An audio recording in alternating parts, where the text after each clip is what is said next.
నేను డిపార్ట్మెంట్ కి ఏం చెప్పానంటే అనేక గ్రేడ్ లైబ్రరీస్ ఉన్నాయి. అంటే గ్రేడ్ 1, గ్రేడ్ 2, గ్రేడ్ 3 లైబ్రరీలు ఉన్నాయి, జిల్లా గ్రంథాలయాలు ఉన్నాయి, రీజనల్ లైబ్రరీస్ కూడా ఉన్నాయి. అసలు ఒక్కొక్క లైబ్రరీలో మినిమం బుక్స్ ఏమేమి ఉండాలి అది నాకు క్లారిటీ ఇవ్వండి. సో వాళ్ళు మొన్న కొత్త లీడర్షిప్ ఎంచుకున్నాం, అక్కడ చాలా స్పష్టంగా చెప్పి మినిమం బేసిక్ బుక్స్ ఏమేమి ఉండాలో మీరు ఐడెంటిఫై చేయండి, దానికి ఎంత అవుతుందో నాకు చెప్పండి, అది ప్రభుత్వం కొనుగోలు చేసి ప్రజలకి అందుబాటులోకి మేము తీసుకొస్తాం. అది రెండో పాయింట్. కానీ అది టెక్నాలజీతో కూడా జోడిస్తాం.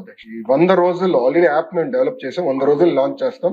గౌరవ ముఖ్యమంత్రి గారు మన జరిగిన కలెక్టర్ కాన్ఫరెన్స్ లో పెద్ద ఎత్తున డిజిటల్ లైబ్రరీస్ కూడా ఏర్పాటు చేస్తే బాగుంటుందని సూచించారు అధ్యక్ష.